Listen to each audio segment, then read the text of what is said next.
me gustaría que por primera cita, la que vamos a reflexionar el día de hoy, esa viene en el Evangelio según San Mateo.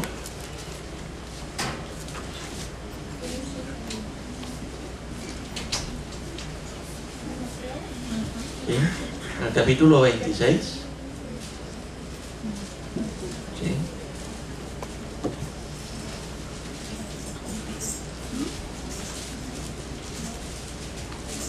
¿Sí? Y el día de hoy, que traemos a la memoria el padecimiento, la muerte de nuestro Señor Jesús, el día de hoy muy en especial vamos a reflexionar sobre la Pascua. Vamos a reflexionar sobre el por qué el Señor Jesús unió su muerte con la Pascua judía. O sea, Él murió en un día de Pascua. Y por qué lo ligó todo, por qué todo está relacionado con ello, y cómo el simbolismo de la Pascua tiene un simbolismo tanto pasado como presente y tiene un simbolismo futuro. Y eso es lo que vamos a estar viendo en algunos textos el día de hoy.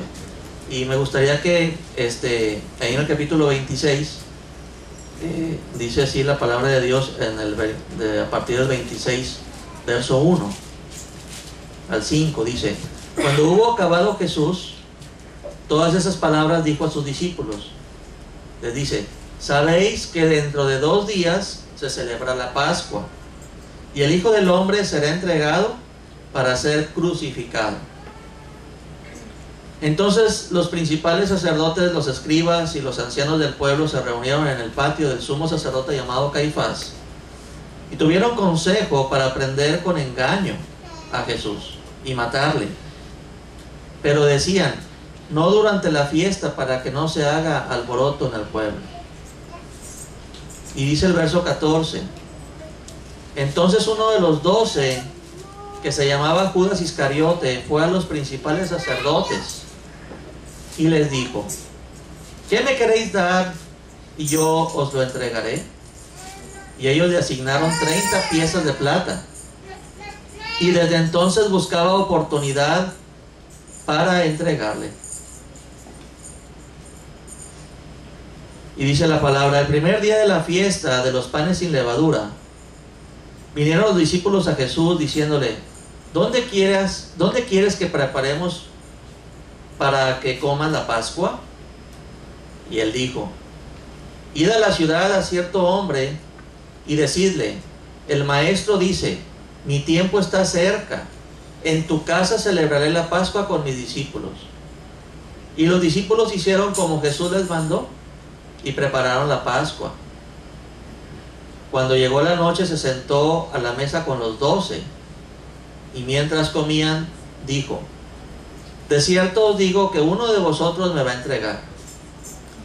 Y entristecidos en gran manera, comenzó cada uno de ellos a decirle: soy yo, Señor. Entonces él respondiendo dijo: el que mete la mano conmigo en el plato, ese me va a entregar. A la verdad el Hijo del Hombre va, según está escrito de él, mas ay de aquel hombre por quien el Hijo del Hombre es entregado. Bueno le fuera a ese hombre no haber nacido. Entonces respondiendo Judas, el que le entregaba, dijo: soy yo, maestro. Le dijo: tú lo has dicho. Y mientras comían, tomó Jesús el pan y bendijo y lo partió, y dio a sus discípulos y dijo: tomad, comed, esto es mi cuerpo. Y tomando la copa y habiendo dado gracias, les dio diciendo: bebed de ella todos, porque esto es mi sangre del nuevo pacto, que por muchos es derramada para remisión de los pecados. Y os digo que desde ahora no beberé más de este fruto de la vid, hasta aquel día en que lo beba de nuevo con vosotros en el reino de mi Padre. Si se fijan, hermanos, el Señor Jesús, todo era alrededor de la Pascua. Todo lo que estaba por acontecer era alrededor de la Pascua judía. La Pascua judía se celebraba un día antes, un día antes de lo que era el Sabbat, o lo que era el primer día de la semana para ellos. Para poder entender esto necesitamos poder meternos un poquito en lo que para el judío significaba la Pascua. Jesucristo ligó su muerte a la Pascua. Entonces, todo el significado de la Pascua, nosotros que no somos judíos y no la entendemos, no podemos comprender todo lo que conlleva el sacrificio de Jesús. Para empezar, los días en el pueblo judío se cuentan de manera diferente a nosotros. Para el pueblo judío, el viernes no comenzó hoy en la mañana, sino el viernes comenzó ayer jueves, cuando está yéndose el sol y empiezan a aparecer las primeras estrellas. El momento del ocaso, cuando todavía está el sol por irse y que empiezan cuando empieza como dice, a oscurecer, es cuando comienza el día viernes. ¿Sí? Entonces a veces nosotros celebramos el jueves, que la cena del Señor el jueves, no, fue el viernes. Porque la Pascua se tenía que celebrar con ciertos requisitos que fueron hechos desde que estaban ellos en Egipto. La primera Pascua que celebraron ellos fue en Egipto. Fue cuando estaban bajo la esclavitud del pueblo de los egipcios. Entonces nosotros tenemos que entender qué significado tiene la Pascua. Y por eso hoy me voy a referir a ella de muchas maneras, para que nosotros podamos entender que cómo el Señor Jesús, Él era el simbolismo de la Pascua. O sea, incluso en la Pascua de hace más de 1000 años que estaba, cuando estuvo el Éxodo, el Éxodo más o menos, estabas hablando de 1500 años antes de Jesús, cuando ocurrió eso, cuando estaba esclavizado el pueblo. Entre 1500 años, 1700 años estaba esclavizado el pueblo. 430 años estuvo esclavizado el pueblo judío. Es más, todavía no era pueblo judío, todavía no había una identidad nacional con un Dios. Todavía muchos habían estado bajo esclavitud y se sentían abandonados por Dios. Estaban bajo la idolatría de Egipto. Entonces, para nosotros es muy importante entender qué es la Pascua. Y para eso nos tenemos que remontar a los primeros libros de la Biblia. Tenemos que ir a Éxodo, capítulo 11, si me quieren acompañar. ¿Sí? En Éxodo, capítulo 11, ahí habla sobre el motivo de por qué iba a ocurrir la Pascua. Y la Pascua iba a ocurrir porque el Señor, o el ángel del Señor, iba a pasar con un juicio. Iba a generar una plaga mortal.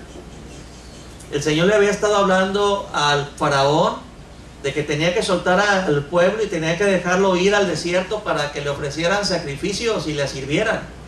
Y Dios endureció al faraón de tal manera que estuvieron plaga tras plaga tras plaga, y el faraón empezó a padecer muchas plagas. Toda la población de los egipcios padecieron ataques de plagas de ranas y ataques de plagas de langostas, y en los ríos se murieron los pescados.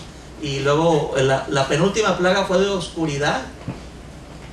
Y decía Dios que Él venía a juzgar a los dioses de Egipto también, no nada más al pueblo de Egipto, sino Él quería juzgar. Era una lucha espiritual en la cual el pueblo de Egipto iba a darse cuenta que había un Dios único y soberano, que tenía poder sobre los dioses de ellos, y tenía poder sobre el Dios más importante de ellos, que era el sol. Todavía lo siguen adorando. Todavía en estos tiempos toda la cultura y la religión egipcia está muy metida en las religiones paganas, en las religiones del sol, ¿sí? Todo lo que usted ve, incluso el cristianismo, está contagiado con esa simbología del sol. Usted, si va a ciertas iglesias, por ejemplo en la iglesia católica, usted ve que simbolizan a Jesucristo como el sol. La enseñanza que se les da a los masones, a todos los que son las personas que están en la metafísica, es que el sol simboliza a Dios. Y es una aberración eso. Por eso la penúltima plaga de Dios sobre el pueblo egipcio fueron 3 días de densa oscuridad. donde ellos se dieron cuenta que del lado de donde estaban los judíos, dice la palabra, había sol, pero donde ellos estaban había una densa oscuridad, una oscuridad palpable. 3 días donde su dios, Amón-Ra, el dios sol, el que decían que era el dios que le daba vida, 3 días estuvo en total oscuridad. Hubo miedo, hubo temor, estaba amedrentado el pueblo egipcio. Y después de esa plaga venía la plaga final, que era la muerte. Dios mismo, sin intervención de nadie, Dios mismo iba a ejecutar un juicio a todo ese pueblo por tantas injusticias que habían hecho con el pueblo de Israel, por tanta maldad que había habido desde el faraón hasta abajo. Todos habían abusado por 430 años del pueblo de Dios, de tal manera que Dios decretó que Él iba a pasar. Pascua es pasar a través de Él.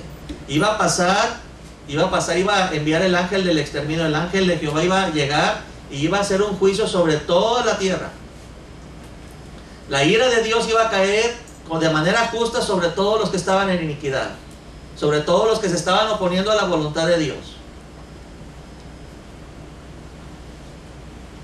Y ese paso es el que se refiere ahí cuando es anunciada la muerte a todos los primogénitos. Dios iba a pasar y iba a hacerle daño, iba a hacer morir a todo hijo que había nacido, el primer varoncito de cada familia, incluso de cada animal, de cada especie que había de animales, iban a morir de un día para otro.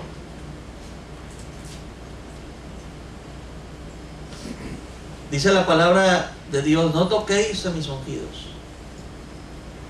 Ellos no se dieron cuenta y no les había caído conciencia que estaban tocando al primogénito de ellos.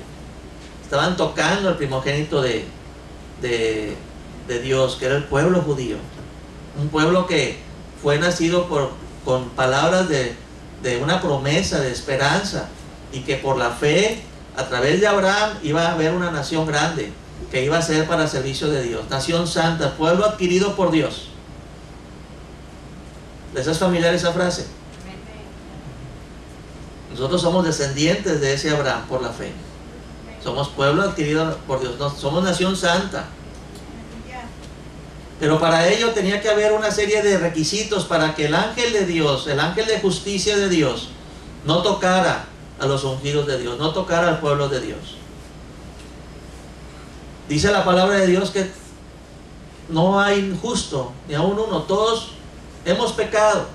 El pueblo de Dios también había pecado. El pueblo judío que estaba ahí esclavizado, quizás no de la manera de injusticia social que había hecho el pueblo judío, que había hecho el pueblo de Egipcio contra ellos, pero ellos también mentían, ellos también estaban llenos de avaricia, ellos también tenían pecado.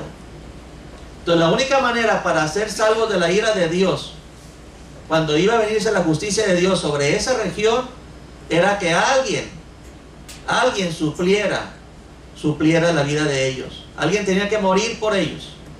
Y es cuando se genera la Pascua, un cordero o un cabrito de 1 año, un corderito que no estuviera enfermo, que estuviera bien, un corderito que no estuviera con ningún defecto, simbolizando al Señor Jesús, el Cordero de Dios que iba a quitar los pecados del mundo.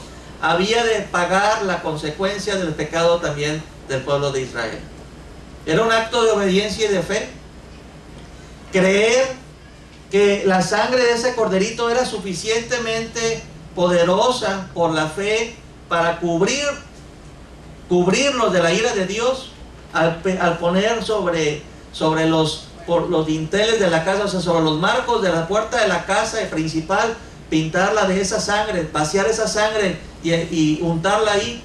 Creer que eso iba a ser suficiente cuando empezaron a escuchar los lamentos del pueblo de Egipto, que ellos no iban a ser tocados por la sangre derramada de ese cordero inocente. Creer que Jesucristo es suficiente para salvarnos de la ira de Dios por nuestros pecados.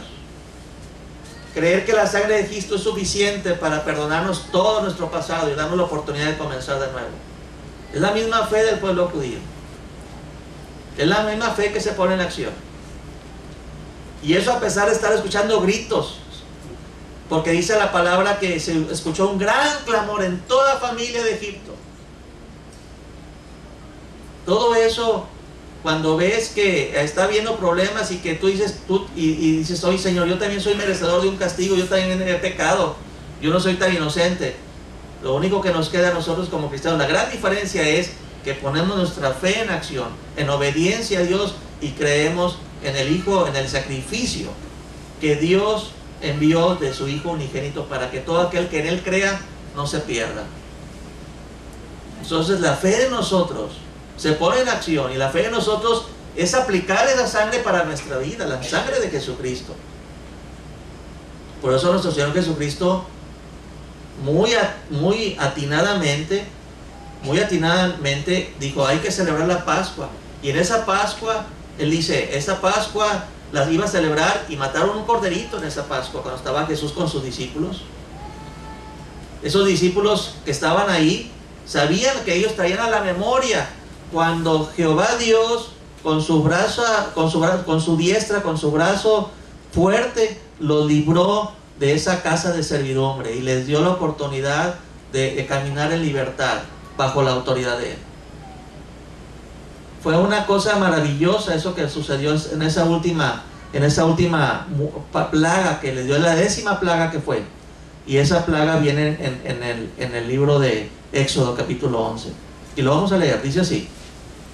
Con esa explicación que les di, dice: Jehová dijo a Moisés, una plaga traeré aún sobre Faraón y sobre Egipto, después de la cual él os dejará ir de aquí, y seguramente os echará de aquí del todo.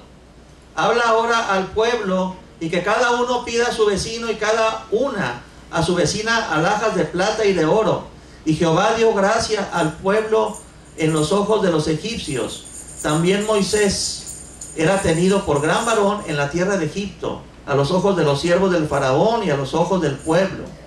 Dijo pues Moisés: Jehová ha dicho así, a la medianoche yo saldré por el medio de Egipto, y morirá todo primogénito en tierra de Egipto, desde el primogénito de varón que se sienta en su trono, hasta el primogénito de la sierva que está tras el molino, y todo primogénito de las bestias.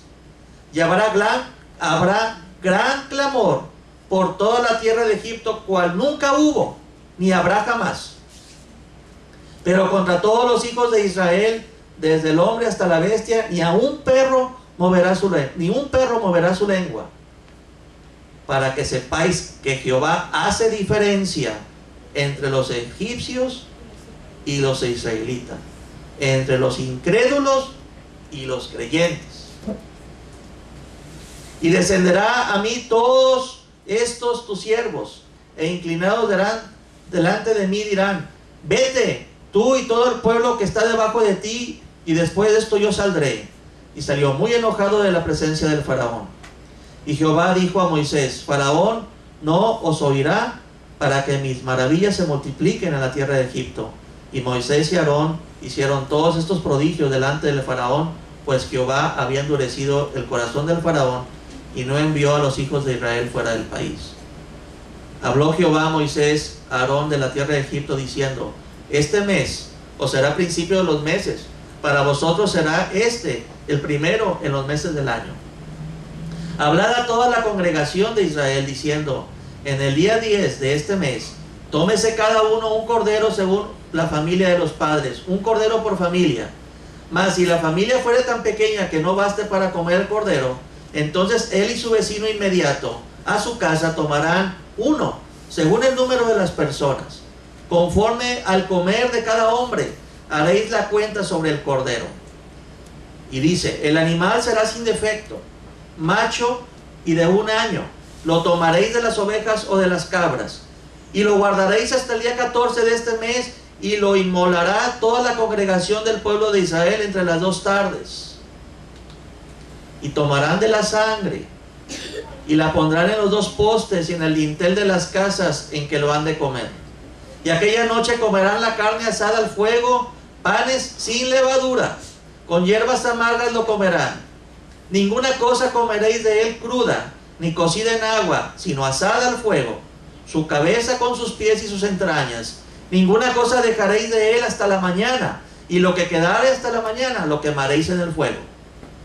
Y lo comeréis así, ceñidos vuestros lomos, vuestro calzado en vuestros pies, y vuestro bordón en vuestra mano.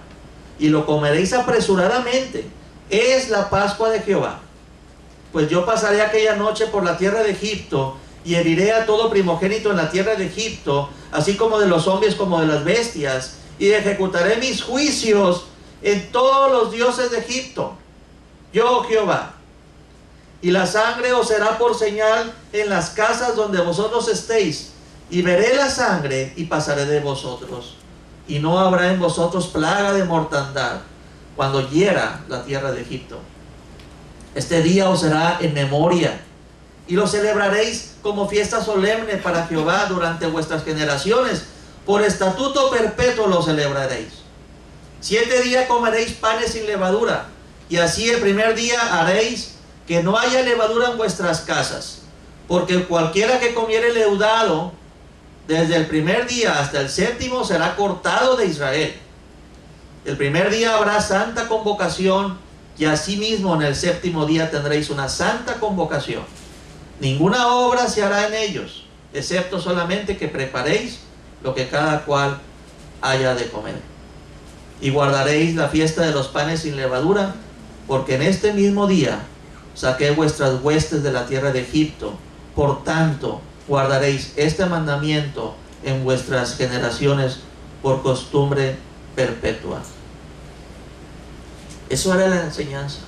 Año tras año, estuviera donde estuviera Israel, en las casas, el tercer día de Nisan o de Abib, que era la tercera luna más o menos del año, la tercera luna llena del año, ellos contaban 10 días, agarraban un corderito, estuvieran donde estuvieran, y era una convocación santa, una fiesta familiar, donde ellos agarraban un corderito sin mancha, de 1 año, sin defecto, lo agarraban desde el día 10 para cuidar por 4 días y observar que no estuviera enfermo, porque a Dios no le puedes ofrendar nada que esté defectuoso, que esté impuro, que esté enfermo. Y si ese corderito se mantenía sano, ellos quitaban todo lo que hubiera de pan que hubiera de levadura. No tenía que haber nada de levadura en ese hogar por 7 días. Tenían que preparar los panes por 7 días sin levadura. Tenía que haber hierbas amargas, y tenían ellos que estar listos para comerlo apresuradamente. El pan sin levadura, hermanos, significa, para muchos autores significa el sufrimiento, pero para otros autores, otros que reflexionan, comentaristas de Biblia, significa sin pecado. Y para Cristo significa sin pecado. Por eso dice, guardaos de esa levadura, porque el pueblo sabía que cuando hablabas de levadura era algo que no le gustaba a Dios. ¿Y por qué era algo que no le gustaba a Dios? Porque año tras año, como un recuerdo, se hacía una convocación, una fiesta familiar, donde no tenía que haber en toda la casa nada que estuviera laudado. Tenía que ser un pan sin levadura, un pan duro, un pan limpio de levadura. Eso significa que el pueblo santo de Dios, además de la sangre del cordero, que suple lo que él debe de morir, él debería pagar algo por sus pecados. Bueno, la sangre de ese corderito va a ser el sustituto para pagar esos pecados, para que no venga la ira de Dios sobre ellos. Pero aparte, ese pueblo tiene que ser un pueblo santo, porque es un pueblo especial. Debe mantenerse sin levadura, debe cuidarse sin mancha, sin arruga, guardar su santidad, guardar su salvación con temor y temblor. Eso es lo que significa. Las hierbas amargas significan sufrimiento, para que se acordaran todo lo que a veces tenían que comer ellos cuando estaban bajo esclavitud. Todo eso era lo que estaba viviendo Jesús. Todo eso era lo que estaba comiendo. Dice la palabra de Dios, lo que leímos en Mateo, que estaban ellos cenando, comiendo, y después de que terminan de cenar, estamos hablando de las hierbas amargas, tenían que comerlas apresuradamente, estaban comiendo el pan sin levadura, y dice la palabra de Dios que Jesús agarró pan, terminaron de comer el corderito, no quedó nada, porque no tenía que quedar nada. Y después, ya que ellos habían comido, dice la palabra de Dios que él agarró pan sin levadura. Y dice que ¿qué hizo? Lo partió. Y dijo, esto simboliza mi cuerpo.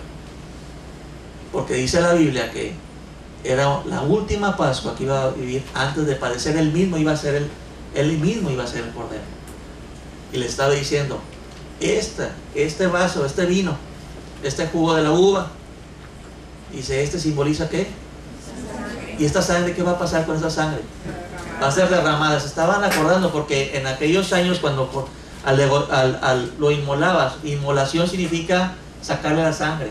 Lo degollaban y le sacaban la sangre y lo guardaban como en un copón, y en ese copón era cuando se acordaba de que habían puesto habían bañado todo lo que era la puerta principal de la casa. Entonces cuando él hizo esta copa, levanta la copa y dice, este vino, este fruto de la vid, simboliza que es derramada para remisión de vuestros pecados. Entonces dice la palabra que deja lo antiguo, dice, esta sangre es la sangre del nuevo pacto. Pero hermano, para que tú puedas cobrar, pacto significa testamento. Para que yo pueda cobrar el testamento de mi papá primero tiene que morir. Entonces, para que se haga efectivo la promesa de ese pacto, de ese testamento, tiene que morir el testador. Entonces, cuando murió Jesús, ya pudimos nosotros probar de todas las bendiciones de su muerte, que es remisión de pecados, paz con Dios y vida nueva. Eso simboliza la Pascua. Y les explico todo esto porque los profetas lo estaban diciendo. Pero aparte Jesús dice, esto que estamos recordando, esta es la última Pascua que voy a probar con ustedes. Y si nos vamos a donde estábamos en Mateo, ¿qué capítulo era? 26. Dice varias cosas que no hablan del pasado, sino hablan del futuro. Y dice ahí, en lo que estábamos viendo,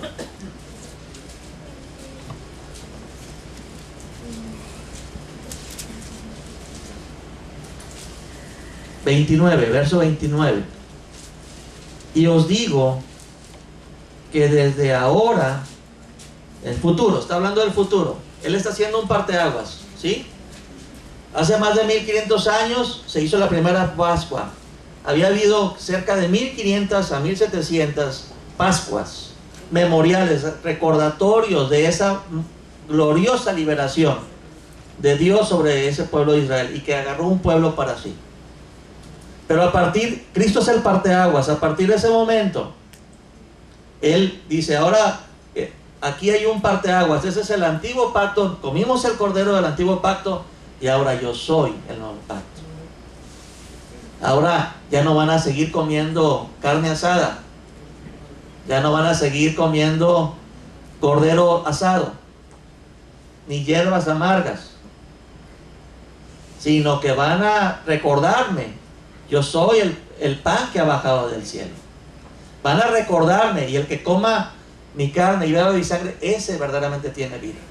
Entonces yo soy el Cordero. Entonces a partir de ahí, el Nuevo Testamento es de aquí, y tienen que estarlo hacerlo esto en memoria de mí. Ellos entendían que tenían que estarlo haciendo continuamente. De ahí para adelante iban a dejar los rituales del antiguo pacto e iban a comenzar con lo que identificaba a Jesús, con el nuevo pacto, con el Cordero de Dios que venía del cielo para quitar los pecados del mundo, Cristo. Y a partir de ahora, en la Pascua, nuestra Pascua, ¿quién es? ¿Un corderito o es Cristo? Cristo. Entonces a partir de yo lo tengo que estar haciendo. ¿Hasta cuándo? Hasta un evento futuro, que va a haber otra Pascua, va a haber otra cena, cuando Cristo venga. Yo estoy entre dos Pascuas, entre la que hizo el Señor Jesús y entre la que Él va a hacer, Él va a presidir cuando Cristo venga a casarse con su iglesia en las bodas del Cordero. Para esto yo tengo que estarme cuidando de caminar y comer y vivir listo, con el bordón en la mano, ceñido mis lomos, porque soy un peregrino y soy un extranjero, porque mi vida no está cimentada aquí, mi ciudadanía está en los cielos. Yo tengo que comer apresuradamente la Pascua porque voy de paso, hermanos. Yo no tengo que apegarme a nada que hay aquí en la tierra. No tengo que amar al mundo ni las cosas del mundo, porque ahí no está Dios. Dios tiene preparado una habitación, un lugar especial, una morada especial diferente a lo que el mundo me ofrece para mí, porque soy su pueblo. Soy descendencia de Abraham. Entonces yo tengo que prepararme, yo tengo que tener conciencia de que esta Pascua que estamos celebrando tiene un origen en la Pascua judía. Pero a partir de Jesucristo, los elementos que están ahí es un pan sin levadura y un jugo de la vida, que representan el Cordero de Dios que venía a este mundo a quitar los pecados del mundo, que representan al Mesías. Y yo voy a estarlo haciendo, y cada vez que lo hago, cuando hacemos convocación como iglesia, lo hago, dice, para esperar y anunciar que la muerte del Señor anuncia, y dice la palabra. Dice, la muerte del Señor anunciéis. ¿Hasta cuándo? Hasta que Él venga, porque cuando Él venga, lo primero que va a hacer contigo y conmigo es celebrar nuevamente ese fruto de la vida. Por eso dice ahí, en el verso 29, y os digo que desde ahora no beberé más de este fruto de la vid, hasta aquel día, dice Jesús, en que lo beba nuevo con vosotros en el reino de mi Padre. ¿Qué acaso no estamos esperando que Dios instaure el reino de los cielos aquí en la tierra? Dios va a venir, Jesucristo va a venir con sus ángeles e instaurar el reino de los cielos, hermano. ¿Qué acaso nuestra oración diaria es: Padre nuestro que estás en los cielos, venga tu reino? Porque Dios va a reinar, Cristo va a reinar aquí en la tierra. Va a reinar de una manera descarada, total, abierta. Y los que vamos a colaborar con Él como reyes y sacerdotes somos su iglesia. Por eso Dios os pide fidelidad. Él pide fidelidad porque el que es fiel en lo poco, Dios será puesto en lo mucho, dice el Señor. Entonces nosotros vamos de paso y estamos esperando que Cristo reine. Estamos esperando el reino verdadero de Dios sobre toda la tierra.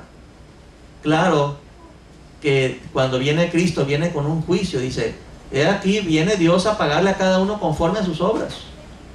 Pero también viene con galardones, porque va a haber unos que por su entrega, por su esfuerzo, por su fidelidad, Dios va a premiar también tu amor y tu fidelidad por lo que tú hayas hecho. Y Cristo viene a darnos un juicio de obras a cada uno de nosotros. Pero Cristo también viene a casarse, a unirse, a hacerse uno con su pueblo que lo estuvo esperando. Por eso dice la palabra de Dios, Maranatá, dice la palabra de Dios, que el Espíritu dice: ven, Espíritu Santo. Las últimas citas, versos de la Biblia, dice: ven. El Espíritu Santo dice: ven. La esposa dice: ven. Nosotros debemos estar anhelando la venida de nuestro Señor Jesucristo. Pero muchos no la anhelamos porque estamos contagiados con lo que el mundo nos ofrece. Nosotros estamos tan apegados aquí. Ay, Señor, no vengas todavía porque todavía no se acaba la novela. Ay, Señor, no vengas todavía porque me quiero casar, quiero tener hijos. O sea, ese es tu yo. Todavía no te cae el 20. Todavía no te cae el 20 que lo que Dios hizo con tu vida, te compró, es para Él, y Él tiene un destino diferente para ti. Él no quiere que te realices totalmente aquí en la tierra. Él quiere que tu realización sea una entrega total con Jesús, y que lo que a Jesús le gusta, que a ti te guste, que lo que Jesús anhela, que a ti tú lo anheles, que lo que Jesús ama, tú lo ames. Pero qué tan lejos muchos estamos de esa identidad con nuestro Señor y nuestro Salvador Jesús. Porque con nuestros labios le bendecimos, pero nuestro corazón de muchos está muy lejos de Él. Muy lejos. Primero mis cosas, Señor. Primero yo. Yo se da uno cuenta. No aman los ministerios muchos de ustedes. No aman ese servicio. No hay ese... ¿Cuántos me llegan hoy? ¿Cuántos tenían que estar a las 3 de la tarde? ¿Cuántos llegaron? Levanten la mano los que llegaron temprano, que estaban antes de las 3 de la tarde. Levántala bien. La mitad. La otra mitad no está con el corazón puesto con Jesús, no están con esa convicción, con esa búsqueda de Jesús, no aman a Jesús por sobre todas las cosas, no están preparados para que Jesús venga. Y nosotros cada año que traemos al recuerdo esta Pascua, nosotros debemos estar anhelando, Señor, ven, Señor. El mundo no se va a componer, hermano, entiéndelo, se va a poner peor, dice la palabra. Dice que el mal va a escandalizar tanto a muchos que se va a enfriar tu corazón. Y Dios quiera que ninguno de ustedes se enfríe su corazón por el mal que hay y que se va a multiplicar. Pero es una de las señales que este sistema de cosas está por acabarse totalmente. Y el último que se van a enfrentar va a ser a Cristo en su segunda venida. Cristo mismo va a ocuparse de Satanás y del falso profeta y del anticristo. Va a ocuparse de acabar con este sistema de cosas para instaurar con su poder un reino nuevo. Y va a decir, ¿dónde están mis súbditos? ¿Dónde está el pueblo que me estaba esperando? ¿Dónde está el pueblo que se estuvo preparando espiritualmente para estar en plena comunión conmigo? Muchos serán los llamados y pocos los escogidos. Muchos son los llamados, hermanos. Pocos son los escogidos, porque uno mismo se descalifica por nuestro corazón duro, por nuestra falta de fe, por nuestra falta de amor y de fidelidad a Dios. El mandamiento más importante que hemos de obedecer es: amarás a Jehová tu Dios con toda tu mente, con todo tu corazón y con todas tus fuerzas. Y es el mandamiento que más fallamos la iglesia de Cristo aquí en estos años. ¿Cuántas personas hay entregadas de corazón en cada congregación, hermanos? Tú que andas por todos lados, Quintero, ¿cuántas personas están ardiendo por el amor de Dios, amando a Dios por sobre todas las cosas, buscando de Dios, siguiendo al Señor? ¿Cuántos te hallas en tantas congregaciones que andas visitando a veces? Muy pocas. ¿Verdaderamente somos la iglesia que Cristo está esperando? ¿Nos estamos preparando para esa segunda venida? El Señor nos quita la perspectiva del pasado, estar pensando en el pasado, o estar pensando en la muerte de cruz que tuvo, y está poniendo la mirada hacia adelante. Dice: hey, voy a venir. Tú no me conociste cuando vine la primera vez, pero tú, iglesia, sí lo vas a conocer cuando venga la segunda vez. Todos estamos destinados a estar cara a cara con Él cuando Cristo venga. Si estás muerto, resucitarás primero. Serás transfigurado con un cuerpo nuevo, un cuerpo glorificado. Y los que estén vivos serán trasladados. Pero ninguno se va a quedar sin ver a Cristo. Debemos de estar anhelando. Pero hay algo en nuestro corazón. Es esa inclinación al mal que no quiere morir. Le damos más gusto a la carne que al espíritu, y por eso estamos muy debilitados muchos de nosotros, porque continuamente pecamos. Pero ¿cuántas horas pasas ocupando tu mente y tu corazón con las cosas que el mundo te ofrece? ¿Cómo quieres estar fuerte en el Señor si de lo que comes, de lo que te alimentas, es de la porquería que hay en el mundo?